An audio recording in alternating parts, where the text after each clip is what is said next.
नमस्ते, मैं रमावती कुमारी आज फिर से आप लोगों के समक्ष प्रस्तुत हूँ एक नए टॉपिक को लेकर के। और आज का मेरा टॉपिक है विद्यालय पुस्तकालय के कार्य एवं उद्देश्य। भारत एक विकासशील देश है, इसलिए भारतीय विश्वविद्यालय से यह उम्मीद की जाती है कि वे अपने देश के नागरिकों को शिक्षित बनाएं, जो अपने देश के प्रति एवं सेवा के प्रति जागरूक नागरिक बन सके। विश्वविद्यालयों में शिक्षा की प्राप्ति स्नातक, स्नातकोत्तर तथा व्यावसायिक स्तर के अलावा अनुसंधान कार्य भी होते हैं। कोई भी विश्वविद्यालय के कार्य विश्वविद्यालय ग्रंथालय के बिना संपूर्ण नहीं हो सकती, क्योंकि विश्वविद्यालय पुस्तकालय का एक महत्वपूर्ण अभिन्न अंग होता है। विश्वविद्यालय पुस्तकालय को इस प्रकार से परिभाषित किया जा सकता है: जो ग्रंथालय जिस विश्वविद्यालय से संबद्ध होता है वह उस विश्वविद्यालय का विश्वविद्यालय पुस्तकालय होता है। विश्वविद्यालय ग्रंथालय का मुख्य उद्देश्य पहला है, विश्वविद्यालय ग्रंथालय का सबसे महत्वपूर्ण उद्देश्य है अपनी पैतृक संस्था या विश्वविद्यालय के विद्यार्थियों, प्राध्यापकों, शोधार्थियों की आवश्यकताओं को पूरा करने में सहयोग देना। विश्वविद्यालय पुस्तकालय का सबसे जो महत्वपूर्ण उद्देश्य है वो अपने पाठकों, जो रिसर्चर हैं, स्टूडेंट्स हैं, उनकी आवश्यकताओं को पूरा करना। दूसरा है समय पर पुस्तक उपलब्ध कराना। आज के समय में भागदौड़ की ज़िंदगी में समय का बहुत ही बड़ा महत्व है। कोई भी पाठक अगर पुस्तकालय में प्रवेश करता है तो वो चाहता है कि उसका कम से कम समय लगे। इसलिए एक अच्छे पुस्तकालय का ये दायित्व बनता है कि अपने पाठक का कम समय खर्च करते हुए उन्हें समय पर पुस्तक उपलब्ध कराएं। तीसरा है पाठकों के बीच तालमेल की व्यवस्था करना। पाठक के बीच तालमेल की व्यवस्था करना अर्थात पुस्तकालय और पाठक, इन दोनों के बीच तालमेल ऐसा स्थापित किया जाए कि पाठक इच्छुक हो पुस्तकालय में जाने के लिए। अध्यापन एवं शोध में सहायता करना। पाठक को उनकी इच्छा के अनुसार अध्यापन के लिए पुस्तक उपलब्ध कराना ये पुस्तकालय का कार्य है। उद्देश्य है सामाजिक न्याय और राष्ट्रीय एकता को बढ़ावा देना। पुस्तकालय इस तरह हमने देखा कि पुस्तकालय के ये उद्देश्य हैं कि पाठक का समय कम लेना, पाठक को पुस्तकें उपलब्ध कराना, सामाजिक न्याय और राष्ट्रीय एकता को बढ़ावा देना। अब जो है हम देखेंगे विद्यालय ग्रंथालय के कार्य, फंक्शंस। पहला, विद्यालय ग्रंथालय के कार्य को हम कुछ श्रेणियों में बांटते हैं, जिसमें पहला है पाठ्य सामग्री, दृश्य श्रव्य सामग्री का अर्जन, प्रस्तुतिकरण एवं विस्थापन कार्य। इसमें प्रलेखों का चयन, अर्जन, वर्गीकरण, सूचीकरण तथा सैल्वेज पर उनका व्यवस्थापन आदि आता है। दूसरा है शिक्षण कार्य। इसके अंतर्गत उपभोक्ता प्रशिक्षण कार्यक्रम, व्याख्यान तथा दीक्षा पाठ्यक्रम आदि कार्य आते हैं। तीसरा है पाठक परामर्शदात्री कार्य। इसमें लेखन कार्य तथा उनको वैज्ञानिकों के कार्य, इसके अलावा वाग्दम्य, संदर्भ तथा सूचना सेवा प्रदान करना आदि कार्य भी आते हैं। प्रलेखों का आदान प्रदान। नंबर 4 है प्रलेखों का आदान प्रदान तथा अंतः ग्रंथ ऋण। प्रलेखों का आदान प्रदान मतलब एक पुस्तकालय जो है दूसरे पुस्तकालय से कुछ पुस्तकों को ऋण स्वरूप लेता है तथा कार्य हो जाने के बाद वो वापस कर देता है। इसे हम ऋण भी लेना कहते हैं। जैसे बहुत सारी पुस्तकें ऐसी होती हैं जिसका इस्तेमाल बहुत कम पाठक करते हैं, इसलिए पुस्तकालय उसे परचेस नहीं करता है। और ये जो पत्रिका या फिर बुक्स है दूसरे पुस्तकालय में अवेलेबल होते हैं, तो पाठक के मांग पर उसे दूसरे पुस्तकालय से मांग कर के लाया जाता है। इसे ऋण लेना कहते हैं। 5वां है ग्रंथालय परामर्शदात्री सेवा कार्य। एक पुस्तकालय अध्यक्ष किसी दूसरे विश्वविद्यालय ग्रंथालय के प्रलेख केंद्र अथवा सूचना केंद्र में परामर्शदाता बनकर जाता है। एक जो लाइब्रेरियन है जो बहुत अच्छा अगर बिल्डअप है, अपनी लाइब्रेरी को बहुत अच्छी तरह से उसने बिल्डअप कर रखा है, तो दूसरे पुस्तकालय को बनाने में वो सहयोग प्रदान कर सकता है। उन्हें जाकर के परामर्श देता है, समय समय पर उनको जानकारियाँ प्रदान कर सकता है। अनुसंधान कार्य ग्रंथालय सेवाओं तथा कार्यों में सुधार एवं वृद्धि के वर्गीकरण, सूचीकरण, सारांशीकरण, अनुक्रमणीकरण, प्रलेखन, ग्रंथपरख सेवाओं आदि में अनुसंधान कार्य सर्वेक्षण तथा अध्ययन के लिए किया जा सकता है। नंबर 7 है प्रशासकीय कार्य तथा प्रबंधकीय कार्य। इसके अंतर्गत ग्रंथालय का प्रशासन, प्रबंधन तथा संचालन आदि आता है। पुस्तकालय को किस प्रकार से सुसज्जित किया जाए, उसमें किस तरह से प्रबंध किया जाए, किस तरह से संचालित किया जाए, वो सब इस दायरे में आता है। Doctor SR. रंगनाथन ने विश्वविद्यालय पुस्तकालय के 5 कार्य बताए हैं, जो कि इस प्रकार से हैं। नंबर 1 प्रारंभिक कार्य। इसके अंतर्गत विद्यार्थियों का कक्ष में जाने से पूर्व सभी विषयों तथा स्तरों की पाठ्य सामग्री एकत्रित करना, उसको व्यवस्थित कर पाठकों के सामने आकर्षित ढंग से प्रस्तुत कर दिया जाता है।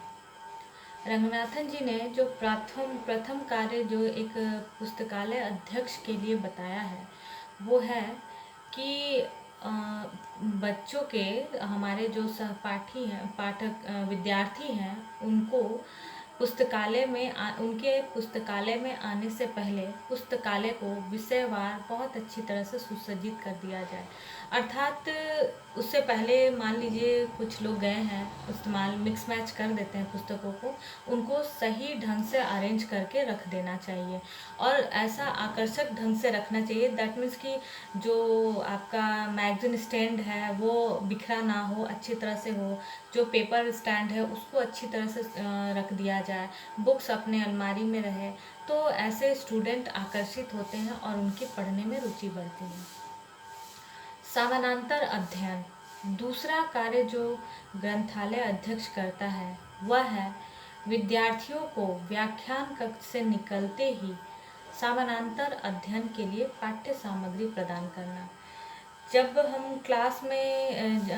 जब बच्चे क्लास में पढ़ते हैं तो उनकी जिज्ञासा बढ़ जाती है और वो अधिक जानकारी के लिए पुस्तकालय की ओर रुख करते हैं।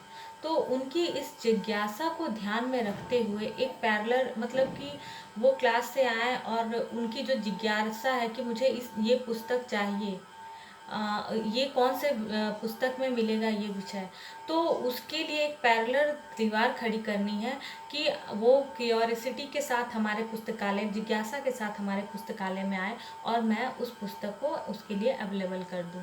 ये एक पैरेलल लाइन खड़ा करना, इसे ही कहते हैं। अनुवर्ती अध्ययन। तीसरा कार्य जो लाइब्रेरियन करता है वह है अनुवर्ती अध्ययन के लिए विद्यार्थियों को और पाठ्य सामग्री प्रदान करना, जिससे विद्यार्थियों की उत्सुकता कम तथा काम का स्तर बढ़ जाता है। नंबर 4, पाठकों के खाली समय। चौथा कार्य पाठकों के खाली समय के सदुपयोग से है। पुस्तकालय विद्यार्थियों के खाली समय में उन्हें मनोरंजन तथा ज्ञानवर्धन की पुस्तकें जुटाता है।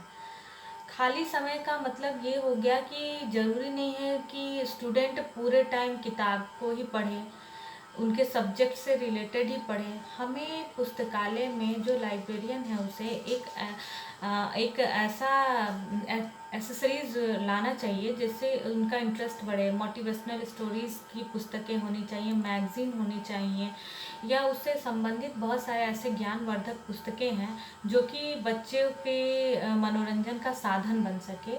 और ज्ञानवर्धन पुस्तकें भी लानी चाहिए, जीवन पर्यंत पुस्तकें बहुत सारी हैं जिससे बच्चे मोटिवेट हों, उस तरह की पुस्तकें रहनी चाहिए। ये एक लाइब्रेरियन का काम है कि वो उसे मंगवाएं, अवेलेबल कराएं।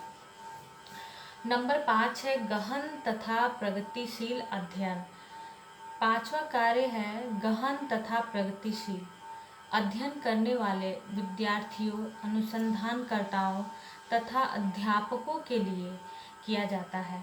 आधुनिक युग में विश्वविद्यालय पुस्तकालय प्रलेखन कार्य को बहुत महत्व देने लगे हैं। प्रलेखन सेवा मांग पर अथवा प्रत्याशा दोनों स्थितियों में प्रदान की जाती है।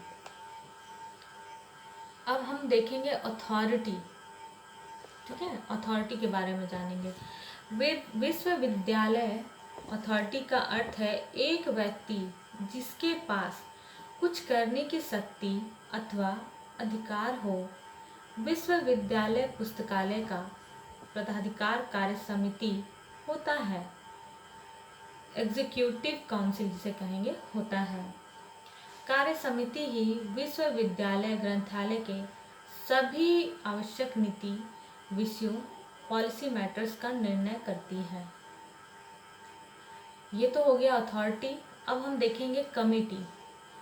विश्वविद्यालय पुस्तकालय को सुचारू रूप से चलाने के लिए एक पुस्तकालय समिति होती है। इस समिति की प्रकृति परामर्शदात्री एडवाइजरी होनी चाहिए। ग्रंथालय समिति ग्रंथालय के संचालन विषयक नीतियों का निर्धारण करती है।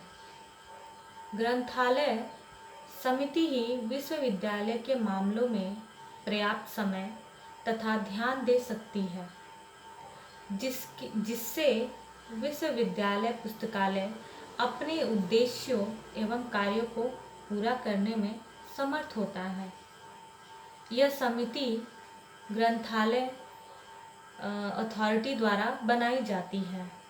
विश्वविद्यालय ग्रंथालय समिति के मेंबर्स के रूप में वीसी, प्रो वीसी, डीन जो वीसी द्वारा मनोनीत हो, उसके अलावा विद्यालय द्वारा मनोनीत 2 विद्यार्थियों और पुस्तकालय अध्यक्ष जो इसके सचिव होते हैं। इसमें मैंने बताया कि कमेटी में जो है एक कमेटी बनाई जाती है जिसके मेंबर्स होते हैं वीसी, प्रो वीसी, डीन, ये हो गए। उसके बाद 2 स्टूडेंट्स जो कि चयनित होते हैं वो, और लाइब्रेरियन। ये इनका एक कमेटी बनता है जिसके द्वारा पुस्तकालय को सुचारू रूप से, अच्छी तरह से, सही ढंग से चलाया जाता है, ये इन कमेटी मेंबर्स के द्वारा। अब हम देखेंगे भवन, बिल्डिंग। विश्वविद्यालय पुस्तकालय विश्वविद्यालय के केंद्र पर स्थित होना चाहिए, जहाँ पर प्रत्येक पाठक बिना अधिक समय नष्ट किए तथा सुगमता से पहुँच सके।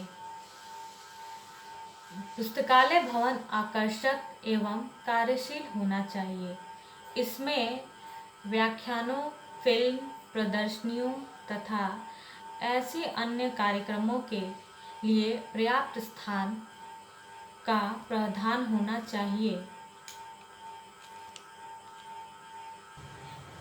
हवा, प्राकृतिक प्रकाश तथा बिजली की समुचित प्रबंध होना चाहिए। यदि संभव हो तो भवन वातानुकूलित होना चाहिए। एक जो पुस्तकालय है वो किसी भी विश्वविद्यालय का हृदय होता है, जहाँ पे बच्चे अपनी इच्छा के अनुसार जाते हैं, स्वेच्छा से जाते हैं। और वो पुस्तकालय काफ़ी आकर्षक होना चाहिए। हवा चारों तरफ से आनी चाहिए। प्राकृतिक प्रकाश जो है, सनलाइट, वो भी अवेलेबल होना चाहिए। अंधेरे वाले रूम को चयन नहीं करना चाहिए एक पुस्तकालय बनाने के लिए। और हो सके तो बिजली की समुचित व्यवस्था, अगर मान लीजिए कभी ऐसा हो बारिश के समय में अंधेरा हो जाए तो उस जगह पे जनरेटर वगैरह की व्यवस्था होनी चाहिए।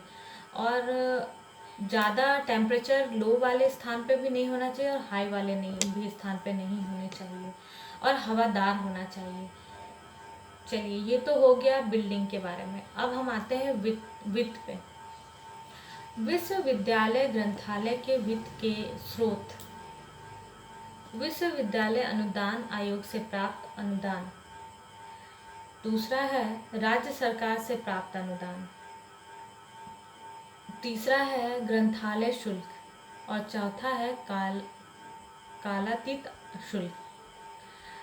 पहला जो है विश्वविद्यालय अनुदान आयोग से प्राप्त अनुदान, ये तो आप जान ही गए। दूसरा है सरकार से प्राप्त। कभी कभी सरकार के द्वारा फंड आते हैं जिससे हम अपने लाइब्रेरी को अति विकसित कर सकते हैं।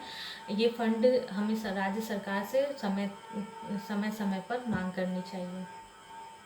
ग्रंथालय शुल्क, जो लाइब्रेरी मेंबरशिप होता है उसके द्वारा भी वित्त प्राप्त किया जा सकता है। कालातीत अर्थात विलंब शुल्क भी कह सकते हैं, लेट फाइन जिसे कहेंगे, उससे भी कुछ हद तक वित्त की प्राप्ति की जा सकती है। वो तो रेयर ही होता है, लेकिन फिर भी वित्त के स्रोत में हम उसे भी रख सकते हैं।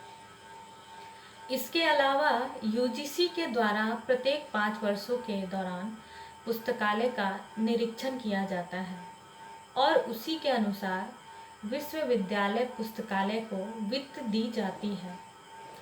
विश्वविद्यालय ग्रंथालय को वित्त राज्य सरकार के द्वारा विश्वविद्यालय ग्रंथालय को वार्षिक फंड दिया जाता है। इसके अलावा अन्य स्रोत भी वित्त के रूप में प्राप्त किए जा सकते हैं। तो आय के स्रोत कौन कौन से हो गए? विश्वविद्यालय अनुदान आयोग से प्राप्त, दूसरा है राज्य सरकार से प्राप्त, तीसरा है ग्रंथालय शुल्क, चौथा है विलंब शुल्क, और पांचवा क्या हो गया? यूजीसी। यूजीसी क्या करता है? हर 5 साल में इंस्पेक्शन करता है। इंस्पेक्शन करने से आपके लाइब्रेरी में जो भी आवश्यकताएं हैं उसको ध्यान में रखते हुए वो राज्य सरकार को प्रेषित करता है और फंड आता है, वार्षिक फंड आता है, जिससे हम अपने पुस्तकालय को और अधिक विकसित कर सकते हैं। ठीक है, यह वित्त तक क्लियर हो गया। अब हम आप लोग को कर्मचारी स्टाफ के बारे में बताएंगे। विश्वविद्यालय पुस्तकालय में योग्य, प्रशिक्षित तथा कर्मठ कर्मचारी होने चाहिए। इसके अलावे व्यावसायिक कर्मचारी भी पर्याप्त मात्रा में होने चाहिए ताकि ग्रंथालय के कार्य तथा सेवाएं सुचारू रूप से संपन्न हो सके। विश्वविद्यालय पुस्तकालय के व्यावसायिक कर्मचारियों को शैक्षणिक स्तर प्रदान करना चाहिए, क्योंकि महाविद्यालय शिक्षा में उनका महत्वपूर्ण योगदान रहता है। यहाँ पे क्या है, एक पुस्तकालय अध्यक्ष को कर्मठ, प्रशिक्षित, कुशल व्यवहार होना चाहिए तथा इनका जो स्केल होता है वो शैक्षणिक कर्मचारियों का स्तर होता है, क्योंकि विश्वविद्यालय शिक्षा में उनका बहुत बड़ा योगदान रहता है। उनके वेतनमान भी प्राध्यापकों के समकक्ष होना चाहिए। गैर व्यावसायिक कर्मचारी भी योग्य तथा शिक्षित होने चाहिए और उनके वेतन राज्य सरकार के कर्मचारियों के अनुरूप होने चाहिए ताकि वे लगन, तत्परता से अपने कार्य और उत्तरदायित्व को निभा सकें।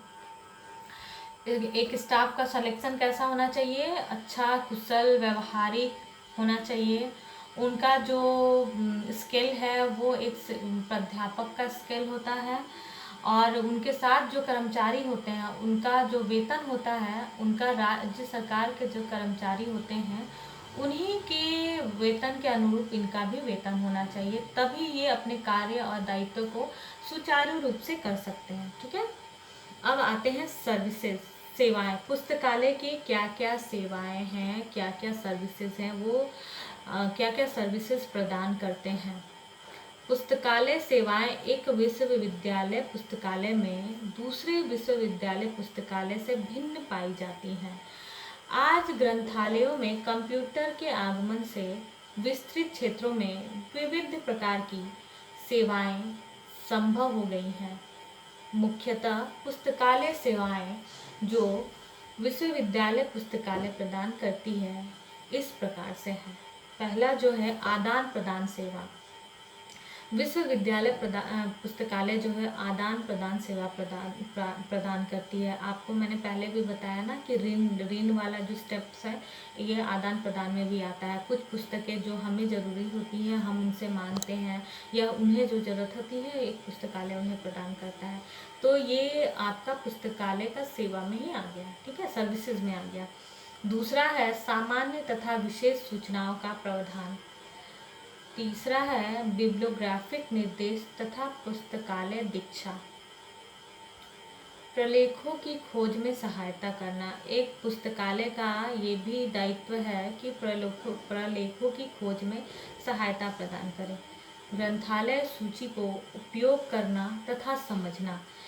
एक लाइब्रेरी का ये भी, पुस्तकालय का ये भी है दायित्व कि वो इन्हें समझाए कि किस प्रकार से पुस्तकालय को उपयोग करना चाहिए, उन्हें समझाना चाहिए। संदर्भ स्रोत में को कंसल्ट करने में जानकारी देना। पाठक परामर्शदात्री सेवा। दायित्व खोज, संदर्भ ग्रंथ तथा अध्ययन सूचियों का संकलन करना। सारांशीकरण तथा अनुक्रमणीकरण। सेवा अंत ग्रंथालय आदान प्रदान। प्रलेखों का आरक्षण, रिजर्वेशन ऑफ डॉक्यूमेंट्स। कैंपिंग का अनुरक्षण। छाया प्रतिलिपिकरण सेवाएं। अनुदान सेवाएं, ट्रांसलेशन अनुवाद सेवा जिसे कहेंगे ट्रांसलेशन सर्विसेज। पुस्तक प्रदर्शनी का आयोजन। पुस्तकालय को समय समय पर पुस्तक प्रदर्शनी का आयोजन करना चाहिए, जिससे कि लोग यहाँ पे आए और इनके पुस्तकों के बारे में जानें। सामाजिक अभिज्ञता सेवा, करंट अवेयरनेस सर्विसेज।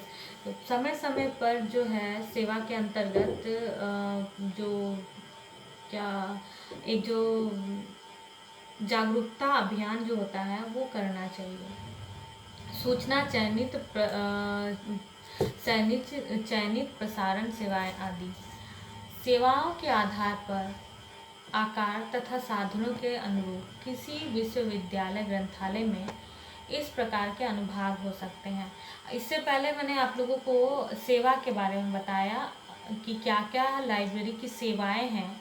अब मैं इनकी section of the university library, एक यूनिवर्सिटी लाइब्रेरी में कौन कौन से सेक्शन पाए जाते हैं इनके बारे में मैं आप लोगों को बता रही हूँ। पहला जो है अर्जुन अनुभाग। दूसरा है टेक्निकल सेक्शन, तकनीकी अनुभाग। तीसरा है परिसंचरण अनुभाग, सर्कुलेशन सेक्शन जिसको कहते हैं। चौथा है पत्रिका विभाग। आप जब लाइब्रेरी में देखते होंगे ना तो कि एक अलग से सेक्शन होता है न्यूज़पेपर का, अलग से सेक्शन होता है, मैगजीन स्टैंड देखते होंगे, वही वो एक अलग उसका विभाग हो जाता है। शोधकर्ता विभाग, रिसर्च सेक्शन जिसको बोलते हैं, वहाँ पे रिसर्च की पुस्तकें मिलती है। लेखन विभाग, डॉक्यूमेंट्स सेक्शन जिसमें का प्रलेखन जिसको डॉक्यूमेंट कहेंगे सेक्शन। प्रशासनिक विभाग, एडमिनिस्ट्रेटिव सेक्शन। प्रतिवेदन विभाग, रिपोर्ट सेक्शन जिसमें जो आपका हम रिपोर्ट बना है जो भी उस विश्वविद्यालय का, उस वो सेक्शन में उसको रखा जाएगा। लेखा विभाग अकाउंट सेक्शन, छाया प्रतिलिपिकरण अनुभाग, उसके बाद है 12वां नंबर है अनुरक्षण अनुभाग, मेंटेनेंस विभाग जिस सेक्शन जिसको बोलेंगे, प्रस्तुतिकरण अनुभाग, प्रोसेसिंग सेक्शन। 14 नंबर है संदर्भ सूची अनुभाग, बिब्लियोग्राफिक सेक्शन। 15वां है विभागीय ग्रंथालय अनुभाग, डिपार्टमेंटल सेक्शन। 16 है पाठ्य पुस्तक अनुभाग, टेक्स्ट बुक सेक्शन। ये सब जो है आपके विश्वविद्यालय के सेक्शंस हो गए। विश्वविद्यालय ग्रंथालय विश्वविद्यालय का हृदय स्थल होता है। विश्वविद्यालय की बहुआयामी गतिविधियों के कारण पाठकों की आवश्यकता को पूरा करने के लिए विश्वविद्यालय ग्रंथालय की उपयोगिता में आज बहुत वृद्धि हो गई है। यह बात भी सही है कि विश्वविद्यालय ग्रंथालय जितना समृद्ध होगा उतना ही उस विश्वविद्यालय का शैक्षणिक माहौल समृद्ध होगा। मैंने आप लोगों को विश्वविद्यालय पुस्तकालय के बारे में बताया, उसके क्या उद्देश्य हैं, क्या कार्य हैं, क्या वित्त कहाँ से प्राप्त होगा, उसके सर्विसेज क्या हैं, उसके सेक्शंस क्या हैं, और एक कर्मचारी का चयन कौन करता है, कमिटी मेंबर्स कौन कौन होते हैं, ये मैंने आप लोगों को जानकारी दी। उम्मीद करती हूँ मेरा ये वीडियो आपको पसंद आएगा। नमस्ते।